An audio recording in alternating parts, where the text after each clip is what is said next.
Hello everyone, आज हम लोग देखने वाले हैं मेमोरी। मेमोरी का मतलब होता है याद रखना, यानी याद।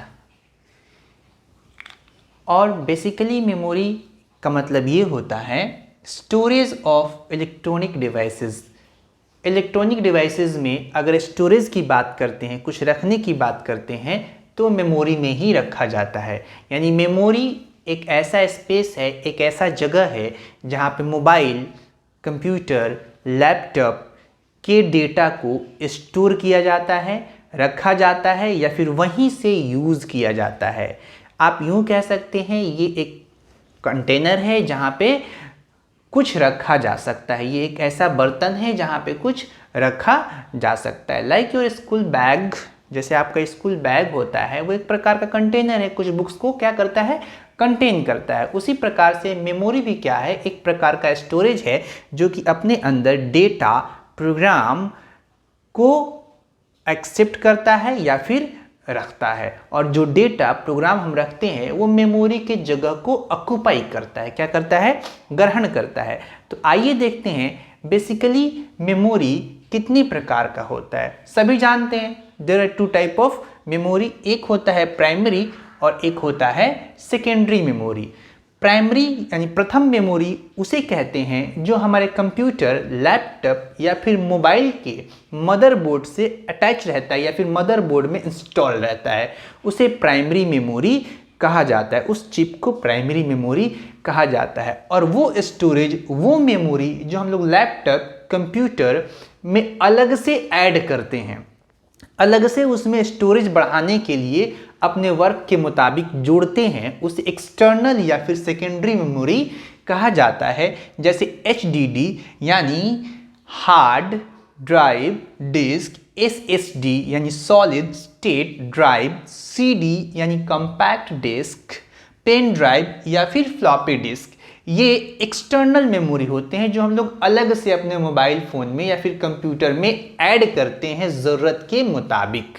अब आइए हम लोग यहाँ पे प्राइमरी मेमोरी के बारे में थोड़ा डीपली जानते हैं कि प्राइमरी मेमोरी है क्या। तो प्राइमरी मेमोरी भी 3 पार्ट में बटा हुआ है, 3 अलग अलग पार्ट में बटा हुआ है। और इन तीनों पार्ट का यूज़ एक ही साथ लैपटॉप या फिर मोबाइल में किया जाता है या फिर किसी इलेक्ट्रॉनिक डिवाइसेस में किया जाता है। सबसे पहला पार्ट जो है, प्रथम पार्ट जो है वो क्या है, रोम। रोम का फुल फॉर्म क्या होता है, read only memory. ROM is stand for read only memory. अब ये रीड ओनली मेमोरी से हम लोग समझ गए कि इसमें जो भी डेटा मौजूद है या फिर जो भी प्रोग्राम रखा गया है, सिर्फ हम उसे क्या कर सकते हैं, रीड कर सकते हैं। क्या कर सकते हैं, सिर्फ उसे रीड कर सकते हैं। उसमें हम लोग कोई चेंज नहीं कर सकते हैं या चेंजिंग नहीं कर सकते या फिर उसे इरेज भी हम लोग नहीं कर सकते। पता क्या चला कि रोम क्या है, एक नॉन वॉलेटाइल मेमोरी है। क्या है, नॉन वॉलेटाइल मेमोरी है। नॉन वॉलेटाइल का मतलब ये होता है अनचेंजेबल, यानी अपरिवर्तनशील। मीन्स रोम में जो भी डेटा या फिर जो भी प्रोग्रामिंग कर दिया गया है वो अनचेंजेबल होता है, अपरिवर्तनशील होता है। इतना ही नहीं बल्कि रोम में अगर हम कोई डेटा सेव कर देते हैं, रख देते हैं, तो उसे सालों के बाद भी हम यूज़ कर सकते हैं। फ्यूचर में कभी भी यूज़ हम लोग उसे कर सकते हैं। या फिर जो डेटा हम एक बार रोम में काम करके सेव कर दिए और सेव करने के बाद लाइट कट जाती है, मेरा सिस्टम ऑफ हो जाता है, मेरा लैपटॉप ऑफ हो जाता है, मेरा मोबाइल फ़ोन ऑफ हो जाता है, तो भी इसमें जो डेटा मौजूद है वो इरेज नहीं होगा, क्योंकि हमने उसे रीड ओनली मेमोरी में क्या कर दिया है, सेव कर दिया है।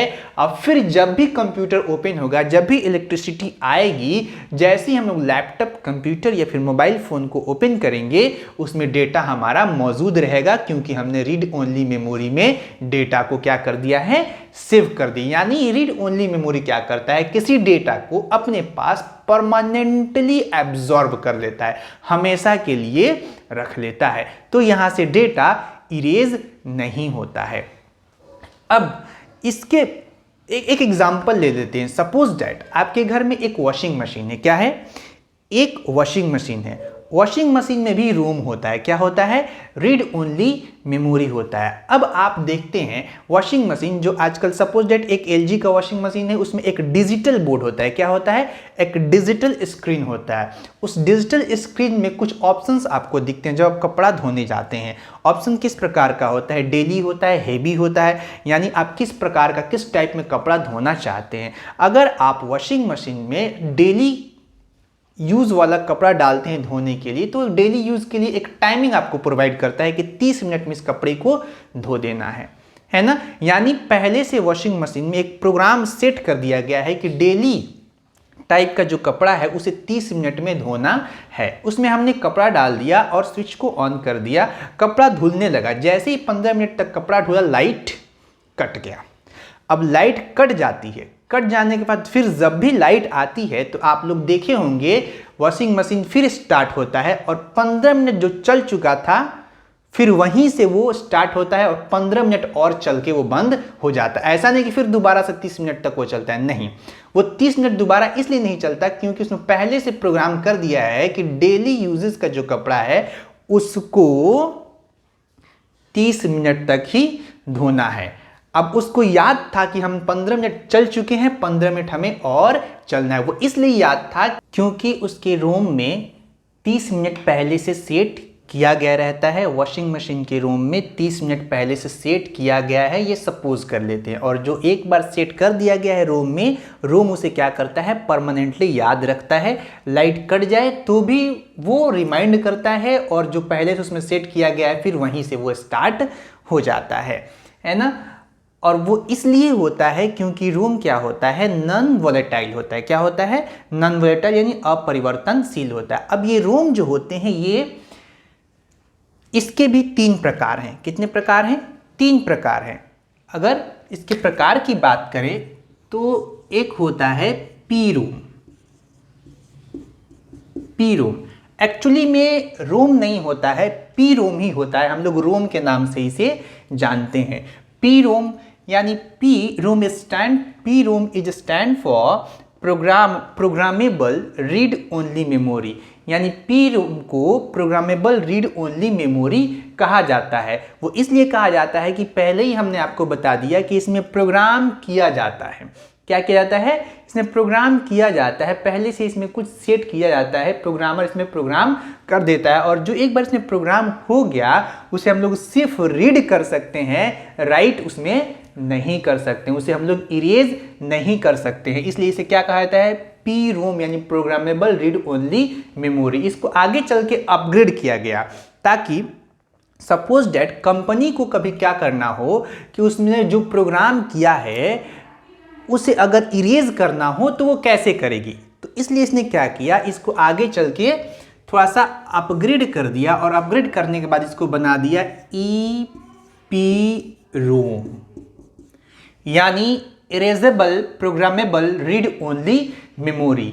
अब यहां से पता क्या चल रहा है कि अब जो प्रोग्राम हम लोग इसमें करेंगे या फिर किया गया है उसे इरेज भी किया जा सकता है क्योंकि ये इरेजेबल बन चुका है। बट इरेज करना इतना आसान नहीं है, वो थोड़ा डिफिकल्ट होता है। इरेज करने के लिए अब क्या करना होगा? मदरबोर्ड से चिप को अलग करना पड़ता है। क्या करना पड़ता है? मदरबोर्ड को चिप से अलग करना पड़ता है और अलग करने के बाद इरेज करने के लिए यहाँ पे यूज करना होता है अल्ट्रा वायलेट लाइट। क्या यूज करना होता है? Ultraviolet light. यानी अल्ट्रा वायलेट लाइट के द्वारा इसमें से ईपी रोम में से किसी प्रोग्राम को इरेज या एडिट किया जा सकता है। बट ये इतना आसान नहीं, ये कॉम्प्लेक्सिव है। इसको और आसान बनाने के लिए फिर से इसको अपग्रेड किया गया और यहां पे बना दिया गया electrical erasable programmable read only memory. यानी अब ये क्या हो गया? EEP ROM, electrical erasable programmable read only memory. अब ये जब इस तरह से अपग्रेड करके बना दिया गया, इसमें पता क्या चला कि ये इससे थोड़ा सा क्या हो गया? आसान हो गया।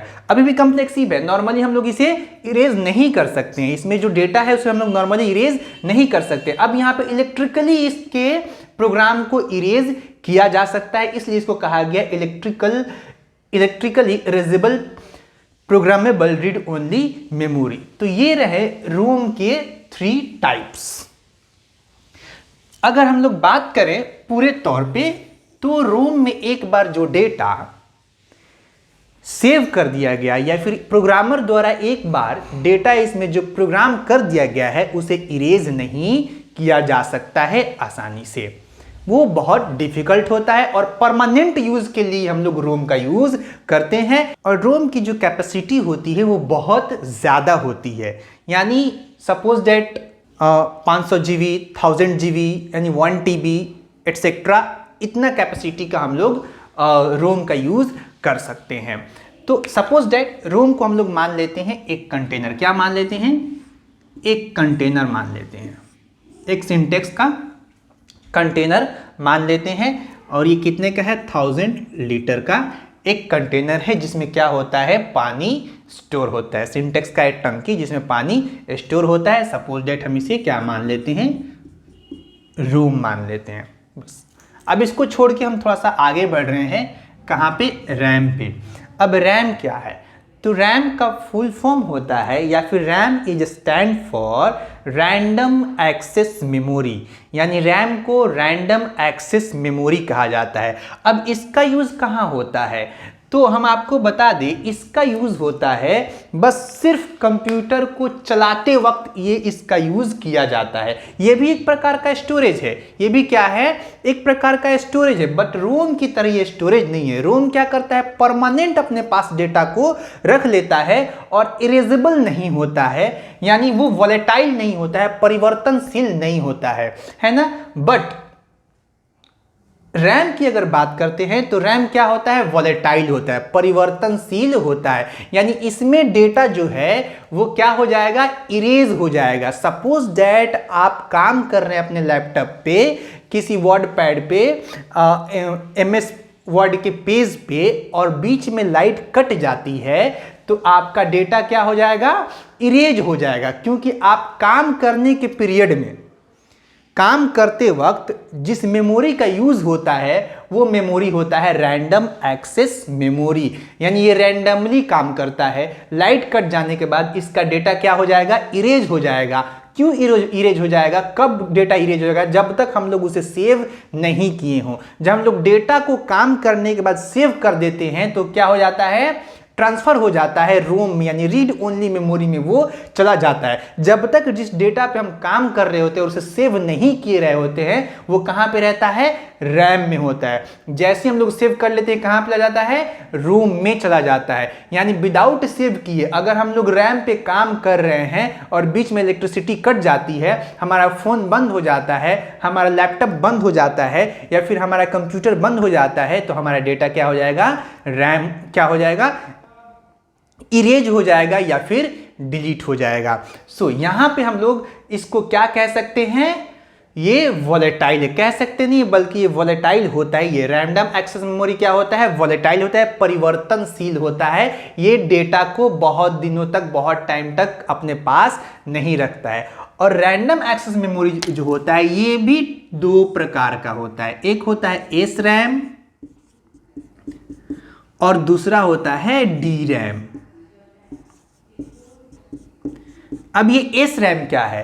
तो SRAM और DRAM में भी इसमें क्या है? माइनर फर्क होता है। SRAM को स्टैटिक रैम कहते हैं और DRAM को डायनेमिक रैम कहते हैं, यानी static random access memory. DRAM यानी डायनेमिक रैंडम एक्सेस मेमोरी। अब अगर बात करते हैं SRAM की, तो ये क्या करता है? डेटा को कुछ मिनट, कुछ घंटों, कुछ दिनों तक अपने पास याद करके रखता है, एक्सेप्ट करके रखता है। जैसे कि घड़ी की जो टाइमिंग होती है, जो हम लोग टाइम सेट करते हैं, वो SRAM में सेव होता है। यानी आप लैपटॉप के घड़ी में, मोबाइल के वॉच में जो टाइमिंग सेट करते हैं वो किस में सेव रहता है?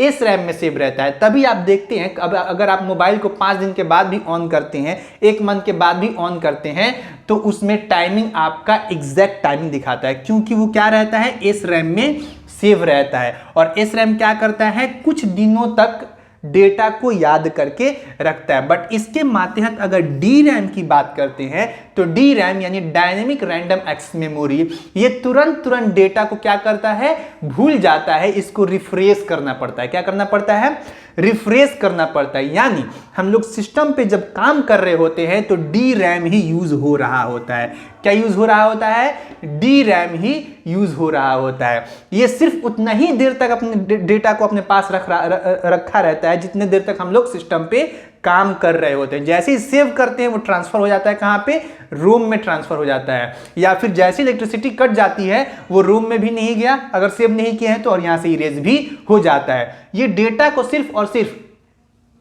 10 नैनो सेकेंड तक ही अपने पास रखता है। कितना देर तक, 10 नैनो सेकेंड तक ही अपने डेटा को अपने पास ये एब्जॉर्ब करके रख पाता है, उससे ज्यादा ये एब्जॉर्ब करके नहीं रखता है। सपोज डेट हमने कहा था कि क्या है, ये रोम है, यानी ये पानी का टैंकर क्या है, ये रोम है। और इस टैंकर के पानी को अगर आपको यूज करना है तो आपको क्या चाहिए, यहां से कनेक्टेड एक आपको नलका मिलता है और यहां पे एक नव लगा हुआ होता है। जैसे इस नव को ओपन करेंगे यहां से पानी क्या होगा, गिरने लगेगा। यानी इस नलके की यूज कब तक होती है, जब तक कि आप पानी का यूज कर रहे होते हैं। ये अपने पास पानी को स्टोर करके नहीं रखता है। पानी स्टोर कहाँ है, यहाँ है, बट उस पानी को यूज करना है तो आप क्या करते हो, नलके का यूज करते हो। तो ये नलका जो हो गया, ये सपोज कीजिए डी रैम हो गया। क्या हो गया, डी रैम हो गया। ये इसमें पानी उतना ही देर तक स्टोर रहता है, उतना ही देर तक यहाँ से पानी गिरता है जब तक यहाँ से आप नव को ओपन किए हुए हैं। यानी सिर्फ यूज करते टाइम तक ये पानी आपको देगा। अदरवाइज जैसे यहाँ से नव आपने बंद किया, क्या हो गया, वो पानी यहाँ पे स्टोर नहीं है बल्कि इसके बाहर स्टोर, यानी यहाँ पे इस टैंकर में स्टोर है। तो ये टैंकर यानी क्या हो गया, आपका परमानेंट मेमोरी जिसमें हमेशा पानी रहेगा। और ये रैम क्या, ये नलका क्या हो गया, आपका डी रैम हो गया, जिसमें कुछ देर तक यानी जब आप यूज कर रहे होते हैं तभी तक आपको वहां पे पानी मिलता है, अदरवाइज पानी नहीं मिलता है। उम्मीद करते हैं आप लोग को रोम रैम और एस रैम डी रैम के बारे में समझ में आ गया होगा। यानी रैम क्या है, बेसिकली रैम क्या है, रैम एक ऐसा स्टोरेज है जिसको हम लोग सिर्फ चलाते वक्त, यानी जिस वक्त हम लोग कंप्यूटर का यूज कर रहे होते उतना ही देर तक अपने पास ये डेटा को रखता है। बीच में अगर इलेक्ट्रिसिटी कट जाती है तो डेटा क्या हो जाएगा, इरेज हो जाएगा। यानी जब तक हम लोग डेटा को सेव नहीं किए होते हैं तब तक कहां पे रहता है, डी रैम में होता है। और सेव करते हैं ये ट्रांसफर हो जाता है कहां पे, रोम में ट्रांसफर हो जाता है और वहां पे परमानेंटली आपको मिलेगा। अब एक और मेमोरी हमने यहां पे देखा है, कैश मेमोरी। एक्चुअली में यहां पे लिखा गया है, राइट किया गया है कैच, बट इसका प्रोनाउंसिएशन क्या होता है, कैश होता है। क्या होता है, कैश। प्रोनाउंसिएशन लिखा नहीं जाता है कैश, प्रोनाउंसिएशन होता है कैश, बट इसको कहा क्या जाता है, सॉरी प्रोनाउंसिएशन क्या होता है, कैश होता है, बट यह है कैच, है ना। लेकिन कहने के लिए हम लोग इसको कैश ही कहेंगे, कैश मेमोरी। अब ये इसका क्या यूज है, इसका भी यूज होता है। जिस प्रकार से आपका रोम है और यहां पे रैम है, उसी प्रकार से कैश भी होता है। तो कैश का यूज कब होता है, सपोज कर लेते हैं हमारे पास ये क्या है, सीपीयू है, और सीपीयू में क्या है, ये सीपीयू है और यहां पे आपका क्या है, रोम है, और यहां पे सीपीयू का मदरबोर्ड है। क्या है, सीपीयू का मदरबोर्ड है। तो अब सीपीयू क्या करता है, एक बार रोम से डेटा को अपने पास ले लेता है। क्या कर लेता है, एक बार रोम से डेटा को अपने पास ले लेता है रैंडम एक्सेस मेमोरी में और वहां से काम करने लगता है। क्या करने लगता है, काम करने लगता है। जैसे कि रोम में क्या है, मेरा बहुत सारा प्रोग्राम है और जिस प्रोग्राम पे हमको काम करना है, जैसे उस प्रोग्राम को हम लोग ओपन करते हैं वो कहाँ आ जाता है, रैम में आ जाता है। तब हम लोग उस पर क्या करते हैं, काम करना स्टार्ट कर देते हैं। जब हम लोग काम कर रहे हो तो सपोज हम वर्ड पैड पे काम कर रहे हैं, एमएस वर्ड पे भी काम कर रहे हैं, है ना, कैलकुलेटर का भी यूज कर रहे हैं, तो 3 चीजों का हम लोग यूज कर रहे हैं। अब इसमें से तीनों चीज को तो एक ही बार यूज नहीं करते। सपोज हमने क्या किया, बैक कर दिया वर्ड पैड को और कैलकुलेटर पे काम हम लोग करने लगे, तो जिस प्रोग्राम को हम लोग बैक करते हैं वो एक अलग मेमोरी में क्या करता है, ले जाके सेव कर देता है। कौन, सीपीयू। वो ऐसा मेमोरी होता है जो रोम यानी आपका इंटरनल जो प्राइमरी मेमोरी होता है, रोम और मदरबोर्ड यानी सीपीयू के नजदीक बीच में होता है। कहां होता है, सीपीयू के बीच में होता है। अब 3 प्रोग्राम पे जो हम लोग काम कर रहे होते हैं, जिसमें से 1-2 प्रोग्राम को हम बैक में रखें, वो बैक में नहीं बल्कि कहां पे रहता है, कैश मेमोरी में रहता है। कहाँ पे? ये कैश मेमोरी में डाल देता है। अब इसको फिर जब दोबारा जरूरत पड़ती है, जब हम दोबारा कैलकुलेटर से वर्डपैड पे जाते हैं तो तुरंत ये यहीं से क्या कर लेता है, वर्डपैड को ले लेता है। यानी अभी रोम में नहीं भेजा जाता है, रोम से फिर लेगा तो इसको ज्यादा टाइम लगेगा। यानी स्पीड को बढ़ाने के लिए, तुरंत वर्क करने के लिए जिस मेमोरी का यूज करता है हमारा कंप्यूटर, हमारा सीपीयू, उसे कैश मेमोरी कहा जाता है। So it's enough for today. उम्मीद करते हैं आप लोगों को रोम, रैम और कैश मेमोरी समझ में आया होगा। अगर नहीं समझ में आया तो फिर आप कमेंट कर सकते हैं कौन सा टॉपिक या फिर कौन सा पॉइंट इसमें समझ में आपको नहीं आया है, बिल्कुल कमेंट करके आप पूछ सकते हैं। हो सकता है नेक्स्ट वीडियो आपके कमेंट पे हो। So it's enough for today. फिर मिलते हैं नेक्स्ट वीडियो में किसी इंटरेस्टिंग टॉपिक के साथ।